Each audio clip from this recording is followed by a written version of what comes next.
Shalamayne is one of the most legendary and most recognizable two-handed swords in the World of Warcraft universe, bested in popularity only by Frostmourne and the Ashbringer. This weapon has an epic and eventful history, most of which you probably don't know. In this video, I'm going to walk you through the history of this awesome blade from the time it was forged and up until now. I'm Erradica, a World of Warcraft content creator here on YouTube and over on TikTok. I also stream over on Twitch. If you enjoyed this video, please drop me a like and subscribe to the channel. It lets me know that you like this type of video and that I should make more of them. Let's dive into the history of this legendary blade. Shalamayne is actually the combination of two Night Elven blades that were forged during the War of the Ancients. The first blade was named Shalamayne, meaning Shadow Render, and the second was Shalamayne, meaning Reaver. To find out how these two blades became Shalamayne, we have to look at the past of the first wielder, Varian Wrynn. Varian Wrynn was the king of Stormwind when the black dragon Onyxia infiltrated the nobles and took on the guise of Katrana Prester. Onyxia had Varian kidnapped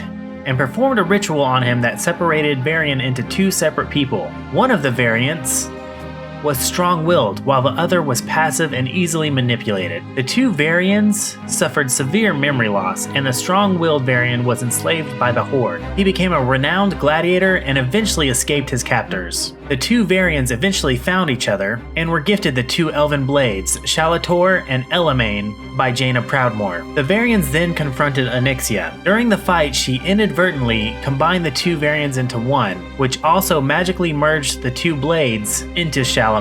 Onyxia was the first slain by this new blade. Varian learned to wield the blade in either hand and was able to separate it into the two Night Elven blades. During the Ashenvale War, Shalamayne had an epic encounter with the legendary axe Gorehow. It appeared that Varian was gaining the upper hand, but the two were separated and the Horde was forced to retreat before the battle could continue. As the Burning Legion began to enter Azeroth at the beginning of the Legion expansion, Varian landed on the Broken Shore and cut through masses of demons while wielding Shalamayne as the original two Night Elven blades. As heroic as he was, Varian was eventually slain, and the two blades were left on the Broken Shore. Anduin Wrynn, Varian's son, would eventually recover Shalamayne, and after fully accepting his role as king, the weapon shone with light again. During the events of Battle for Azeroth, Varrock Saurfang challenged Sylvanas to a mock Garrosh, which is a duel of honor in Orcish culture. Anduin gave Shalamayne to Varrock, which he split into the two Night Elven blades. Although Varrock lost his life to Sylvanas, he did land a blow during the fight that sliced her eye. Anduin recovered Shalamayne, but at the beginning of the Shadowlands expansion, he was captured by the Jailer's forces. While being jailed in the Tower of the Damned, Torghast, the Jailer had the Mossworn reforge Shalamayne into a Mourn blade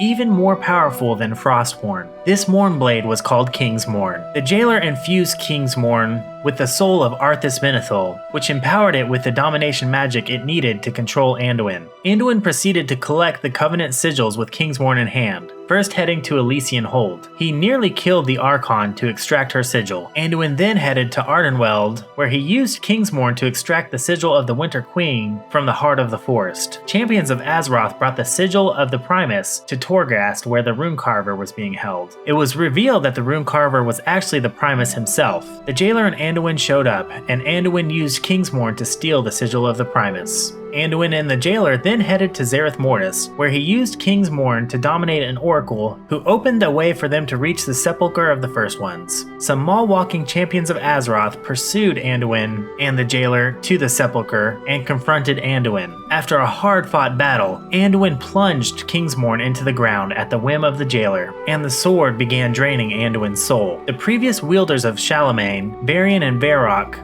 appeared to Anduin and encouraged him to fight against the domination magic. In the end, Anduin was able to split Kingsmourne into the two original Night Elven blades, which released Arthas' soul and freed Anduin from the Jailer's influence. As far as we know, Anduin is still in possession of Shalamayne. Shalamayne is sure to be part of many epic moments in the future, but we'll just have to wait to find out. If you enjoyed this video, please give it a like and subscribe to the channel. And let me know if there's any other weapons you'd like to know more about. I love talking with other people who love this game, so come check me out on Twitch if you want to chat. Thanks for watching, and I'll see you in Azeroth.